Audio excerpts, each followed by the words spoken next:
اگر آپ اتباع محمد الرسول اللہ صلی اللہ علیہ وسلم کی کرتے ہو، آپ صلی اللہ علیہ وسلم جس سے محبت کرتے تھے ان سے محبت کرتے ہو، اللہ کے رسول صلی اللہ علیہ وسلم کے دل کے جو قریب تھے انہیں آپ بھی اپنے دل کے قریب رکھتے ہو، تب آپ صحیح راستے پہ چل رہے ہو۔ جو جملے میں نے ابھی کہے ہیں ان میں سے اگر ایک چیز سے بھی آپ پیچھے ہو، آپ کہتے ہو میں رسول اللہ صلی اللہ علیہ وسلم سے محبت کرتا ہوں، لیکن ان کے بعد آپ کے اہل بیت کے معاملے میں شک میں ہوں، آپ کا ایمان مکمل نہیں ہے۔ آپ کہتے ہو میں اللہ کے رسول صلی اللہ علیہ وسلم سے محبت کرتا ہوں، اہل بیت کے معاملے میں شک میں، یعنی یہ کہ ان سے محبت کے معاملے میں آپ کہتے ہو کہ میں اللہ کے رسول صلی اللہ علیہ وسلم سے محبت کرتا ہوں، لیکن صحابہ کرام رضوان اللہ علیہم اجمعین کے تعلق سے بد ذہن ہوں، میرا مائنڈ ڈائیورٹ، ابھی سمجھ نہیں پا رہا ہے وہ صحیح تھے غلط تھے، آپ کا ایمان مکمل نہیں ہے۔ شرط ہے جنت پانے کے لیے محمد الرسول اللہ صلی اللہ علیہ وسلم کا راستہ، اللہ کے رسول صلی اللہ علیہ وسلم جن سے محبت کرتے تھے ان لوگوں کا راستہ، اللہ کے رسول صلی اللہ علیہ وسلم کے جو قریبی تھے ان لوگوں کا راستہ، ان لوگوں سے محبت۔ انہی میں جسے ہم اور آپ اہل بیت کے نام سے جانتے ہیں وہ لوگ آتے ہیں جو اللہ کے رسول صلی اللہ علیہ وسلم کے گھر والے رہے۔ آپ کے گھر والوں کے تعلق سے اللہ رب العالمین نے بذریعہ محمد الرسول اللہ صلی اللہ علیہ وسلم کے اتنی احادیث بیان کی ہے، اتنی احادیث بیان کی ہے کہ آپ غلطی سے بھی شک میں نہیں آ سکتے ان کے معاملے میں، کیونکہ یہ محرم کا مہینہ چل رہا ہے اور اہل بیت کی شان بیان کی جاتی ہے، کوئی مسئلہ نہیں ہے، لیکن چند لوگوں کو خاص کر دیا جاتا ہے اور چند لوگوں کو چھوڑ دیا جاتا ہے، یہ بڑا مسئلہ ہے۔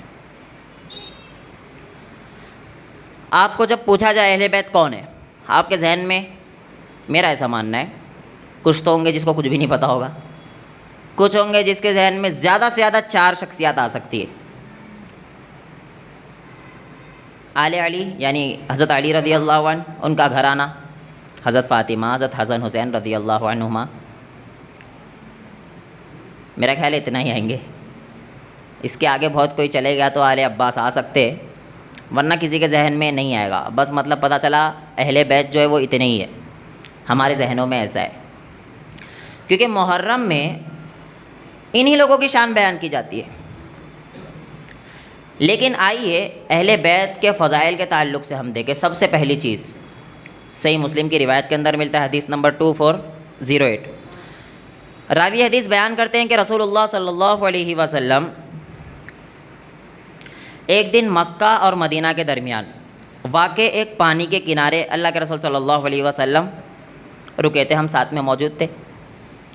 اللہ کے رسول صلی اللہ علیہ وسلم وہاں پر ہمیں واعظ و نصیحت فرما رہے تھے، تو سب سے پہلے اللہ کے رسول صلی اللہ علیہ وسلم نے اللہ کی حمد و ثنا بیان کی، خطبہ دیتے ہوئے حمد و ثنا بیان کرنے کے بعد رسول اللہ صلی اللہ علیہ وسلم نے سب سے پہلا جو جملہ کہا، اما بعد کے بعد جو جملہ کہا، لوگو سن رکھو، میں ایک انسان ہوں۔ یہ ایک حدیث سے ہی میرا خیال ہے سارے مسئلے کلیئر ہو گئے، شیعہ، سنی، بریلوی، دیوبندی، سب مسئلے ختم، صرف یہ ایک حدیث سے۔ سب سے پہلا جملہ، اس جگہ کا نام تھا خم، جسے غدیر خم کے نام سے بھی آپ جانتے، بہت فیمس ہے شیعہ بھائیوں میں۔ اس جگہ پہ محمد رسول اللہ صلی اللہ علیہ وسلم کھڑے ہو کر خطبہ دے رہے ہیں، اور اللہ کے رسول صلی اللہ علیہ وسلم حمد و ثنا بیان کرنے کے بعد سب سے پہلے کہتے ہیں، اے لوگو سن لو، میں بھی ایک انسان ہوں، قریب ہے کہ موت کا فرشتہ میرے پاس آئے، بلانے والا قاصد میرے پاس آئے اور میں اس کی بات کو ایکسیپٹ کر لوں، قبول کر لوں۔ سب سے پہلی چیز پتہ چلی اللہ کے رسول کیا تھے؟ کیا تھے؟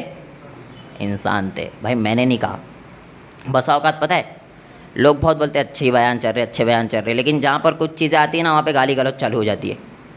اس میں ایک اہم چیز ہے کہ اللہ کے رسول صلی اللہ علیہ وسلم انسان تھے۔ آپ گلو کتنا بھی کر لو کوئی کچھ نہیں کہے گا، لیکن جہاں پر آپ نے یہ جملہ کہہ دیا، جبکہ آپ کا نعرہ ہی یہ ہے کہ اللہ کے رسول صلی اللہ علیہ وسلم کے بعد کوئی ایسی شخصیت نہیں ہے جس کی بات کو ہم حرف آخر مانیں، جبکہ ہمارا اور آپ کا نعرہ یہ ہے کہ محمد الرسول اللہ صلی اللہ علیہ وسلم کی اتباع اتنا زیادہ ضروری ہے کہ ان کے مقابلے میں کتنا بھی بڑا کوئی مولوی آ جائے اس کی بات ہم اور آپ ایکسیپٹ نہیں کر سکتے، پھر بھی آپ گستاخ رسول ہو جائیں گے. کیوں؟ کیونکہ آپ نے انہیں انسان کہہ دیا، جبکہ آپ نے نہیں کہا ہے. آپ ان کے سامنے قرآن کی آیت پیش کرو، قل انما انا بشر، اے نبی آپ کہہ دو کہ میں آپ کی طرح کیا ہوں، انسان ہوں، مثلکم بھی آگے، یعنی تمہاری طرح کیا ہوں، انسان ہوں. گستاخ رسول بھائی اس لیول تک چلا جائے گا کہ آپ کو مارنے آ جائیں گے، اور صرف ماریں گے نہیں، باہر فراق میں رہیں گے، کہیں دکھ مت جانا، پھر تو گئے آپ، انا للہ فکس ہے، کوئی آپشن ہی نہیں رہے گا دوسرا. یہ معاملات چل رہے ہیں. تو میں کہتا ہوں سارے ہی لوگوں سے کبھی بھی فرقوں کے اعتبار سے مت سوچا کرو. سوچنا ہے تو نیوٹرل ہو کے سوچو کہ قرآن اور حدیث کیا کہتی ہے. ابھی اور آگے بات آئے گی. پہلے اس لیے میں جملے پہ رکا کہ اللہ کے رسول صلی اللہ علیہ وسلم انسان تھے، نور من نور اللہ نہیں تھے. مطلب کیا؟ اللہ سے نکلے ہوئے نور نہیں تھے. اس لیول کی آج جو وہ چل رہی ہے، کیا کہتے ہیں اسے، قوالی، اس لیول کی قوالی چل رہی ہے کہ اللہ کے رسول صلی اللہ علیہ وسلم اور اللہ میں کوئی فرق ہی نہیں چھوڑا ہے. اللہ اور اللہ کے رسول میں کوئی فرق نہیں چھوڑا. یہاں تک کہ ایک جملہ میرے کو یاد آتا ہے، وہ کہتے کہ اتر پڑا ہے مدینے میں مصطفیٰ بن کر، نعوذ باللہ. اس سے پہلے ایک اور جملہ ہے، وہ کہنے کا مطلب یہ ہے کہ وہی جو عرش پہ تھا، دیکھو، اور وہی اتر گیا کہاں، مدینے میں مصطفیٰ ہو کر. اللہ اکبر، نعوذ باللہ ثم نعوذ باللہ. یعنی اللہ رب العالمین ہی اتر گیا کہاں، مدینے میں. اللہ اکبر، کتنی بڑی گستاخی ہے اللہ رب العالمین کی. لیکن بھائی یہ سب عاشق رسول بنے ہوئے، اور آپ اگر کہہ دو کہ آپ غلط کہہ رہے ہو، تھوڑا سا سن لو، ایکسکیوز می، آپ غلط کہہ رہے ہو، آپ گستاخ رسول ہو جاؤ گے. تو اللہ رب العالمین نے کہہ دیا انا بشر، کہ اللہ کے رسول بھی بشر ہے. پھر محمد رسول اللہ صلی اللہ علیہ وسلم نے بھی کہہ دیا کہ میں کیا ہوں، انسان ہوں خود کا. اور ایک اور چیز آگے اللہ کے رسول صلی اللہ علیہ وسلم کہتے ہیں قریب ہے کہ موت کا فرشتہ مجھے لینے آئے، قاصد میرے پاس آئے، اور میں اس کے بلاوے کو قبول کر لوں، ایکسیپٹ کر لوں. کیا پتہ چلا نور کو موت آتی. نور کون ہے بتاؤ، جلدی جلدی بولو، گھننے بنے بیٹھے مت رہنا. نور کون ہے؟ فرشتے. فرشتوں کو موت آتی نہیں، وہ آئے گی ایک دم اینڈنگ میں، کل من علیہا فان، وہ جب ہے. لیکن ابھی فرشتوں کو موت آتی نہیں، فرشتوں کو تکلیف ہوتی نہیں، فرشتے شادی کرتے نہیں. تو پتہ چلا نور جب فرشتے ہیں اور محمد رسول اللہ صلی اللہ علیہ وسلم کو تکلیف بھی پہنچی ہے. آپ صلی اللہ علیہ وسلم کے دندان مبارک جنگ احد میں شہید ہوئے. آج بھی اس ٹائم پہ لوگ حلوہ کھاتے بنا کے، آپ کو پتہ ہے، کچھ بھی نکال دیتے، نہ سر نہ پیر. اس ٹائم پہ حلوے بنا کے کھا رہے. اچھا حلوہ لوگ خوشی میں کھاتے، میرا خیال ہے حلوہ مٹھائی خوشی میں کھاتا ہے بندہ. کوئی پاس ہو گیا تو مٹھائی بانٹ رہا ہے، کوئی کچھ ہو گیا تو حلوے بنا رہا ہے، میٹھا، کل ملا کے میٹھا خوشی میں دیا جاتا ہے. اور بھی بہت سی چیزیں. اللہ کے رسول صلی اللہ علیہ وسلم کے وہاں دندان مبارک شہید ہوئے تو یہاں پر بندے بیٹھ کے حلوے کھا رہے، یہ بھی ایشو ہے. تو اللہ کے رسول صلی اللہ علیہ وسلم کو تکلیف پہنچی ہے. اللہ کے رسول صلی اللہ علیہ وسلم روئے ہیں. آپ نے اپنی اولاد کو اپنے ہاتھوں سے دفنایا ہے. آپ صلی اللہ علیہ وسلم کو بیماری آئی ہے. آپ صلی اللہ علیہ وسلم پر ظلم ہوا ہے. ساری چیزیں انسانوں والی محمد الرسول اللہ صلی اللہ علیہ وسلم کے ساتھ ہوئی ہے. تو پتہ چلا اللہ کے رسول انسان تھے. فرق صرف اتنا تھا کہ آپ کے اور میرے جیسے انسان نہیں تھے، بشریت والے تقاضے میں ہمارے جیسے تھے. شان تو بیان ہی نہیں کر سکتے اللہ کے رسول صلی اللہ علیہ وسلم کی ہم اور آپ. ہمارے لیے الفاظ نہیں ہے کہ اللہ کے رسول کی شان بیان کر دیں ہم. یہ شان ہے محمد الرسول اللہ صلی اللہ علیہ وسلم کی. اللہ کے رسول صلی اللہ علیہ وسلم کے پسینے مبارک سے خوشبو آتی تھی. ہمارے آتی؟ بازو والا اٹھ کے بھاگ جائے گا. اللہ کے رسول صلی اللہ علیہ وسلم کا جو استنجا ہوتا، پیشاب ہوتا، آپ کے پیشاب سے بدبو نہیں آتی. اور ہم انسان ہیں، ہمارے پیشاب سے بدبو آتی ہے؟ اللہ کے رسول کے نہیں آتی تھی. رسول اللہ صلی اللہ علیہ وسلم ایسے آگے کھڑے، آپ صلی اللہ علیہ وسلم کو پیچھے کا بھی دکھتا تھا. ہمیں دکھتا نہیں دکھتا. رسول اللہ صلی اللہ علیہ وسلم کی انگلیاں مبارک سے فوارہ نکلا کرتا تھا، ہمارے نکلتا نہیں نکلتا. تو پتہ چلا اللہ کے رسول صلی اللہ علیہ وسلم انسان تو تھے لیکن عام انسان نہیں تھے، بشریت والے تقاضے میں ہمارے جیسے تھے. یہ بھی فتوے لگ جاتے ہیں، اپنے جیسا انسان مانتا ہے. بھائی اپنے جیسا کیوں مانوں میں؟ نبی کہاں، میں کہاں؟ نبی کی کیا ویلیو، کیا اہمیت، اور میری کیا اوقات؟ ہم تو غلیظ حقیر گندی دھول ہے زمین کی، تو اللہ کے رسول صلی اللہ علیہ وسلم آسمان. یہ بھی نہیں، کمپیئر ہی نہیں بنتا ہے اللہ کے رسول صلی اللہ علیہ وسلم سے ہمارا کمپیئر. تو پتہ چلا اللہ کے رسول جب ہم کہیں کہ ہمارے جیسے ہیں نا تو صرف بشریت والے تقاضے میں، لیکن شان میں ہمارے جیسے اللہ کے رسول نہیں ہے. ایک طرف پوری کائنات کو رکھ دیا جائے، ایک طرف محمد الرسول اللہ صلی اللہ علیہ وسلم کو رکھ دیا جائے، پلہ کس کا بھاری ہوگا؟ اللہ کے رسول کا. یہ ہے شان اللہ کے رسول کی. کیا گستاخی فتوے لگاتے ہو. آگے چلو. اللہ کے رسول صلی اللہ علیہ وسلم کہتے ہیں میں آپ کی طرح انسان ہوں، قریب ہے کہ موت کا فرشتہ میرے پاس آیا اور میں اسے ایکسیپٹ کر لوں. ایک اور چیز پتہ چلی، اللہ کے رسول کو بھی موت آئی ہے. نعوذ باللہ، گستاخ رسول موت آئی کہتا ہے اللہ کے رسول کو. مطلب انسان جذباتی ہو کے سارے فتوے آپ پہ لگا دے گا. میں جو چیز کہہ رہا ہوں آپ اس کو چیک کرو کیا اللہ کے رسول نے کہا ہے، آپ چیک کرو کیا اللہ رب العالمین نے کہا ہے. نا یہ سب ہمیں دیکھ رہا ہی نہیں ہے. ہم ہیں جذباتی، آپ کے اوپر سارے فتوے لگا دیں گے، آپ کو یہودیوں کا ایجنٹ بنا دیں گے، آپ کو کیا کیا نہیں، شیعہ بنا دیں گے، رافضی بنا دیں گے، سب کچھ آپ کو بنا دیں گے. بھائی غلطی سے مجھ سے پوچھ لیتا آ کے. ہم جو کہہ رہے ہیں اللہ کے رسول صلی اللہ علیہ وسلم کو موت آئی ہے، یہ ہم نہیں کہہ رہے، یہ اللہ رب العالمین کہہ رہا ہے. ہم جو کہہ رہے ہیں اللہ کے رسول صلی اللہ علیہ وسلم کو موت آئی، یہ ہم نہیں کہہ رہے، یا آپ کے ساتھی کہہ رہے. جب اللہ کے رسول صلی اللہ علیہ وسلم اس دنیا سے چلے گئے، ابو بکر صدیق حضرت عمر رضی اللہ عنہ کے اوپر ہاتھ رکھتے، من کان منکم یعبد محمد فإن محمدا قد مات، کہ جان لو تم میں سے جو بھی شخص رسول اللہ صلی اللہ علیہ وسلم یعنی محمد کی عبادت کرتا تھا تو اللہ کے رسول صلی اللہ علیہ وسلم قد مات، وہ دنیا سے جا چکے. یہ میں کہہ رہا ہوں، یہ اللہ رب العالمین بذریعہ محمد رسول اللہ صلی اللہ علیہ وسلم کے ہمیں بتایا ہے کہ جا چکے اللہ کے رسول صلی اللہ علیہ وسلم. وما محمد الا رسول، محمد نہیں ہے سوائے رسول کے. قد خلت من قبلہ الرسل، اس سے پہلے بھی بہت سے رسول آئے. افئن مات او قتل انقلبتم، اگر اللہ کے رسول صلی اللہ علیہ وسلم وفات پا جائے، قرآن کے الفاظ ہے، او قتل انقلبتم، یا پھر شہید ہو جائے تو کیا الٹے پیر بھاگ جاؤ گے آپ؟ یہ ہمارے اسلام کہتا ہے کہ اللہ کے رسول صلی اللہ علیہ وسلم کو موت آئی ہے. ابھی میرا ٹاپک وہ نہیں، ورنہ آپ کو پورا ڈیٹیل سے بتاتا کہ اللہ کے رسول صلی اللہ علیہ وسلم کا آخری ٹائم کیا تھا. تو پتہ چلا اللہ کے رسول کو موت آئی ہے. اللہ کے رسول صلی اللہ علیہ وسلم ہماری طرح انسان تھے، لیکن صرف بشریت والے تقاضے میں، شان میں ہماری طرح نہیں تھے. اب تیسرا اہم چیز آگے کہتے ہیں اللہ کے رسول صلی اللہ علیہ وسلم کہ میں تم میں دو چیزیں چھوڑ کر جا رہا ہوں بھاری.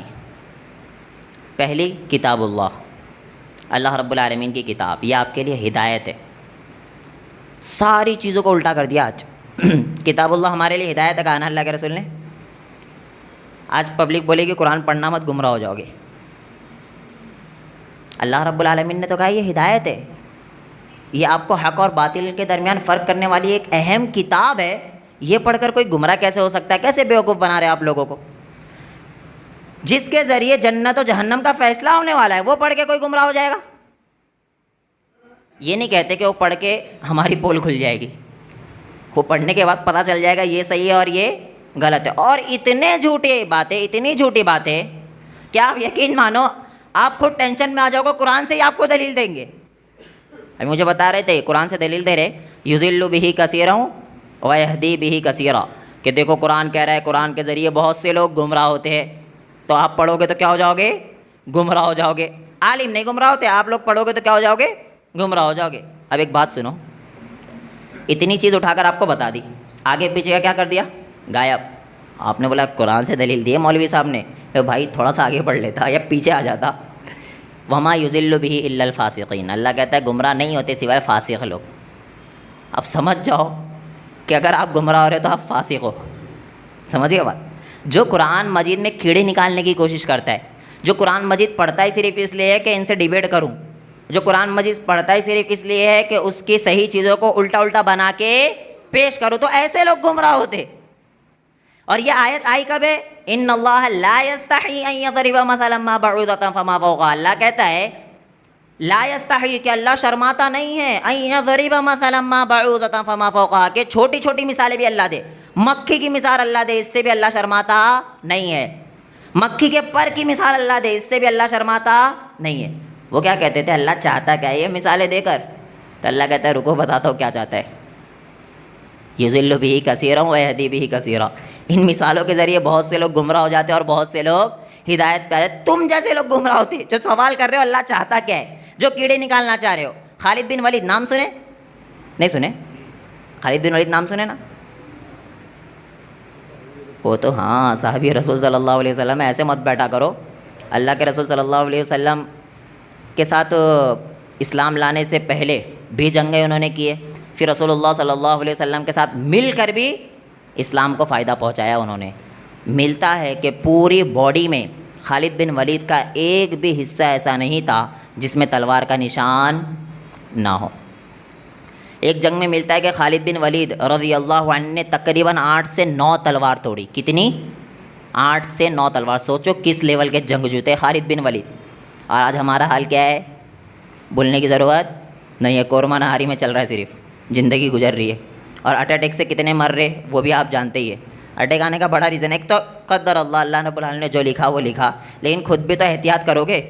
اللہ نے لکھا کر کے کود تھوڑی جاؤ گے چوتھے مالے سے جا کے, تو احتیاط کرنا ضروری ہے. تو خالد بن ولید رضی اللہ عنہ اس لیول کے صحابی رسول تھے صلی اللہ علیہ وسلم. اور نوجوانوں کے میرا ماننا ہے کہ وہ بہت زیادہ قریبی بھی ہوتے, ان سے نوجوانوں کو محبت بھی ہوتی ہے خالد بن ولید سے, کیونکہ ان کا ایک رول ہی ایسے تھا خالد بن ولید کا. وہ جنگ نہیں ہارے. جنگ احد جو مسلمان ہارے وہ کس وجہ سے ہارے؟ خالد بن ولید کی وجہ سے مسلمان ہارا. کون؟ مسلمان. لیکن خالد بن ولید کی وجہ سے, کیونکہ خالد بن ولید جب ایمان نہیں لائے تھے تو پتہ چلا بہت ہائی لیول کے جنگجو تھے خالد بن ولید رضی اللہ عنہ. تو خالد بن ولید جو ان کے والد تھے ولید بن مغیرہ, اس کا کام یہ تھا, وہ کیا کرتا تھا پتہ ہے؟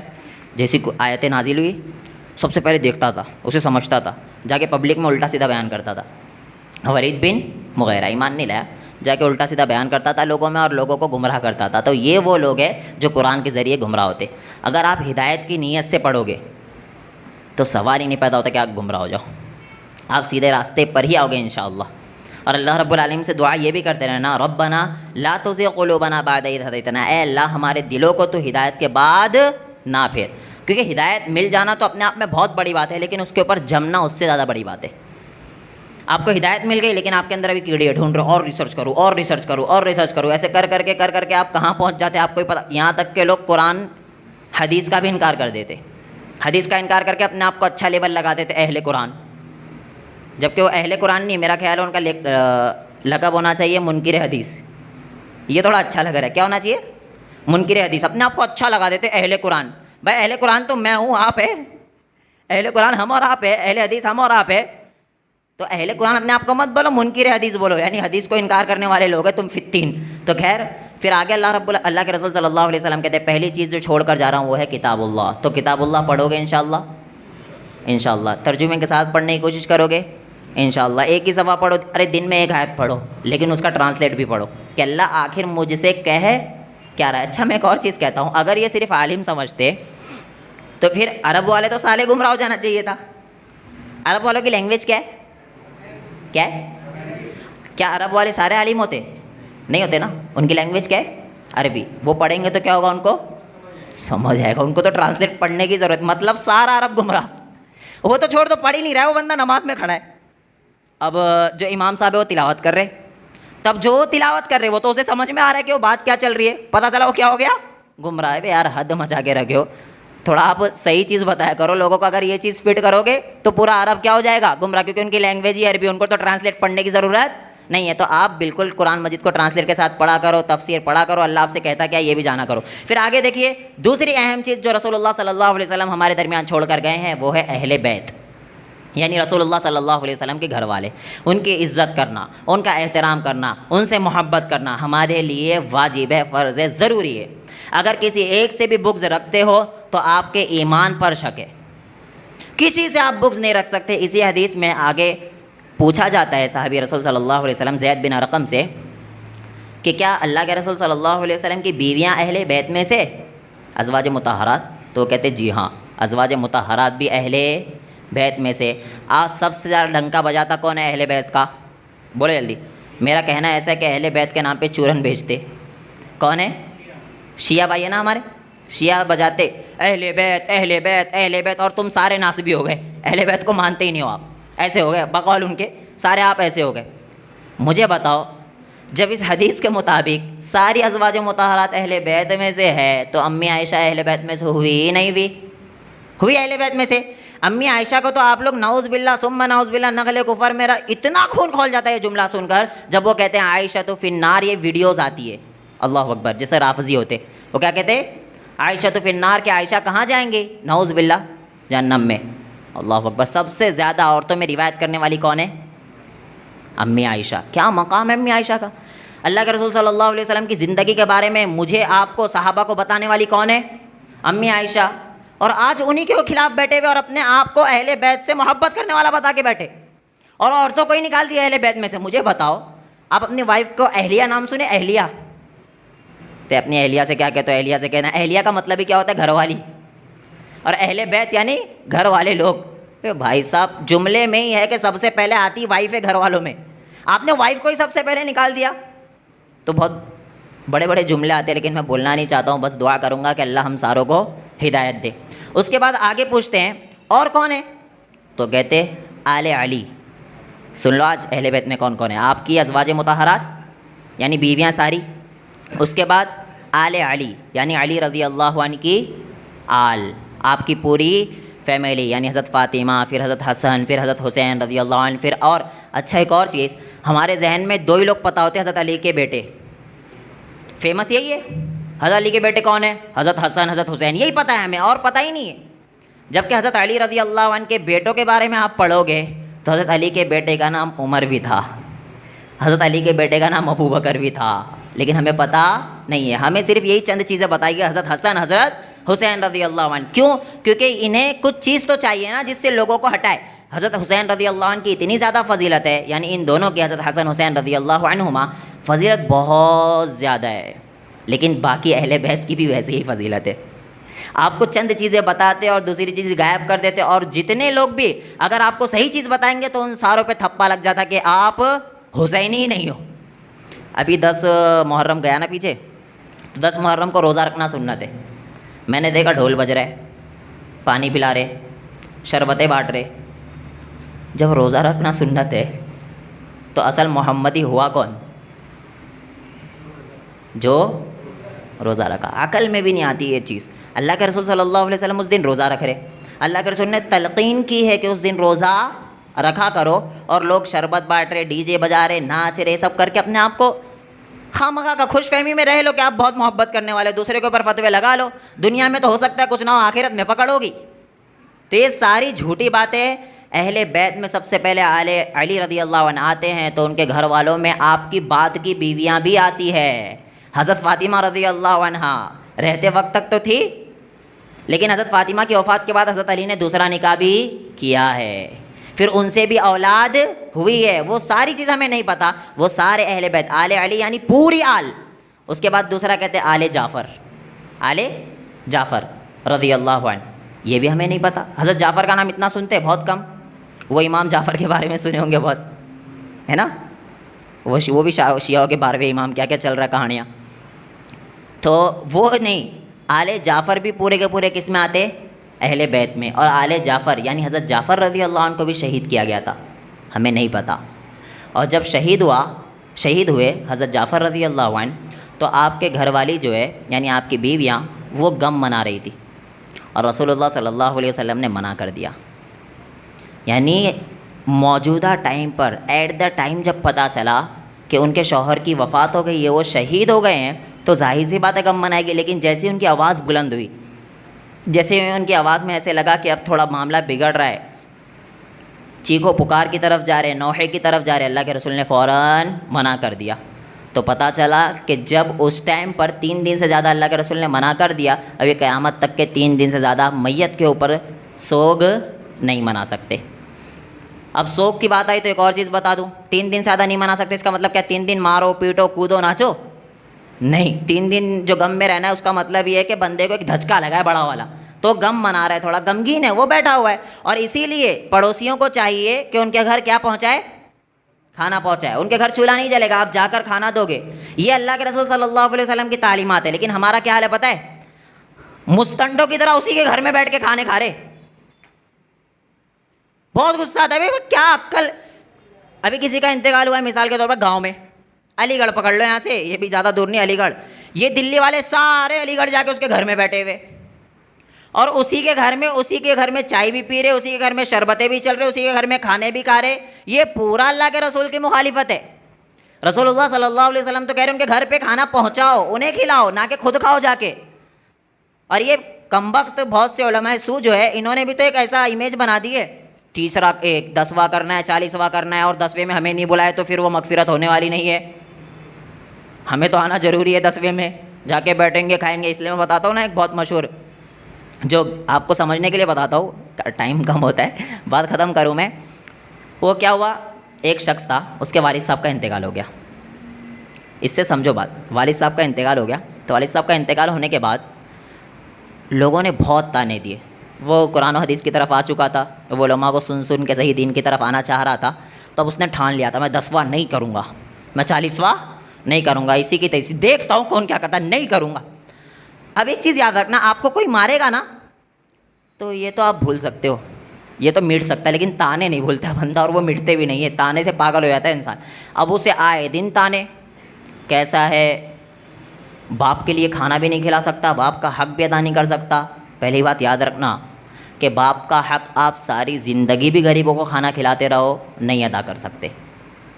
باپ کا حق آپ انہیں کندھے پہ بٹھا کے چلو، کندھے پہ بٹھا کے حج کراؤ، عمرہ کراؤ، ماں اور باپ دونوں کا حق ادا نہیں کر سکتے. صرف مرنے سے چند پیٹوؤں کو کھانا کھلا کے حق ادا کر دو گے، یہ تو کبھی نہیں ہو سکتا. وہ شخص کیا کہتا ہے کہ اب کیا کروں، تانے تو بہت آ رہے، تانے پہ تانے دیے جا رہے کہ باپ کا ایک فاتحہ نہیں کر رہا ہے، باپ کے لیے کھانا نہیں کھلا رہا ہے، غریبوں کو خوب تانے مل رہے. اب اس نے ایک پلان بنایا ہے کہ کیوں نہ ہو بلا لیتا ہوں سب کو، جب اتنے تانے مل رہے تو دل میں برا جان کے کر ہی لوں گا، کچھ تو ہو جائے. اب اس نے ساروں کو بلایا، دعوت دی کہ آ جاؤ. سارے علماء کو بھی بلایا، اور پھر وہ مدرسے کے بچے بھی آتے قرآن پڑھنے کے لیے. وہ سارے قرآن پڑھنے خود کو آتا نہیں، 10 منٹ میں سارا قرآن ختم ہو جاتا ہے. پارے تو اتنا جلدی ختم ہوتے. میں بولا بھائی وہ جادو وادو تو نہیں ہے، ایسے ٹان ٹان خلاص ایسا تو نہیں چل رہا ہے، ایسا چل رہا ہے ان لوگوں کا حال. بھائی قرآن کا مذاق مت اٹھاؤ، قرآن کی بے حرمتی مت کرو. قرآن مجید کو آرام سے ٹہر کے پڑھنا ہے. میں حافظ قرآن ہوں الحمدللہ، میں پڑھوں گا، مجھے بھی بھروسہ ہے میں نہیں پڑھ سکتا جتنا جلدی وہ لوگ پڑھتے. اور وہ حافظ کچھ بھی نہیں ہوتے، اکثریت تو اکثر ہوتے، اکثر حافظ بھی نہیں ہوتے. وہ آتے جیسے ایک ایک پارا پکڑا دیا جاتا ہے، وہ ہل ڈل چالو، جیسے دیکھیں گے مولوی صاحب نے رکھ دیا، ہو گیا میرا بھی پارا لو. اب وہ پیسے ملے، پیسے لے کے پتلی گلی سے نکل جاؤ، یہ حال ہے. تو خیر اس نے پلان کیا، ساروں کو بلایا. بلانے کے بعد جیسے ہی کھانے پر بیٹھے تو کھانے پر بیٹھنے کے بعد اس نے بولا، جیسے نوالا اٹھانے جا رہے تھے، رک جائیے. سارے رک گئے. بولے کیا بات ہے، جلدی بولو بیٹا، کیونکہ وہ نوالا ہاتھ میں تھا، وہ تو اندر جانا ضروری ہے. وہ رک گئی وہیں پہ. بولے کیا بات ہے بیٹا. بولے میرے باپ کا انتقال ہو گیا ہے، غم کے مارے میرے حلق سے مسور کی دال بھی نہیں اتر رہی ہے، اور تم کمبخت میرے گھر میں بیٹھ کے بریانیاں کھا رہے ہو. کھاؤ ماشاءاللہ، بسم اللہ کرو. کیا بولا؟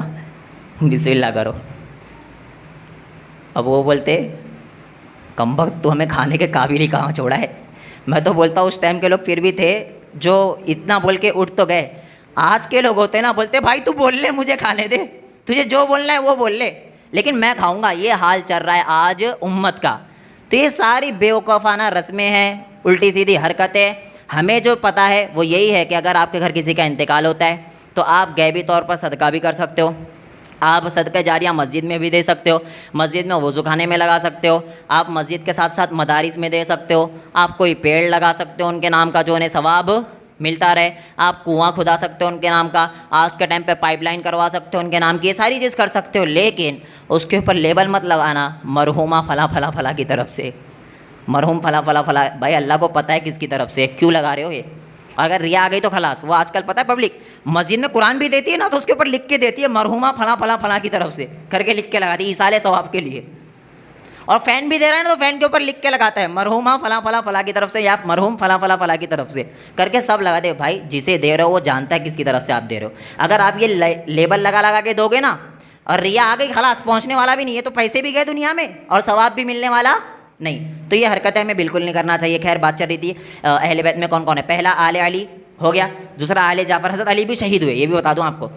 حضرت علی رضی اللہ عنہ کو بھی شہید کیا گیا، لیکن ہم جانتے نہیں، انشاءاللہ پھر بتاؤں گا. پھر دوسرا آل جعفر ہے، پھر اس کے بعد آل عباس رضی اللہ عنہ، اس کے بعد آل عقیل.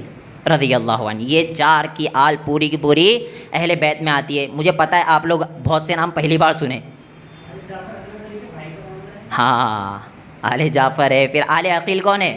وہ بھی حضرت علی کے بھائی ہے. حضرت عقیل بھی حضرت علی کے بھائی ہے. اس کے بعد عباس کون ہے؟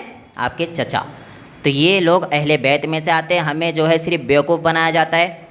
اس کی مثال میں ایسے ہی دیتا ہوں. عیسائی کیا کہتے ہیں پتہ ہے؟ آپ عیسیٰ علیہ السلام کو نہیں مانتے ہو. مجھے بتاؤ آپ عیسیٰ علیہ السلام کو مانتے ہیں نہیں مانتے؟ زور سے بولو. مانتے ہو نا؟ نہیں مانو گے ایمان مکمل نہیں ہوگا. سارے نبیوں پہ ایمان لانا ضروری ہے.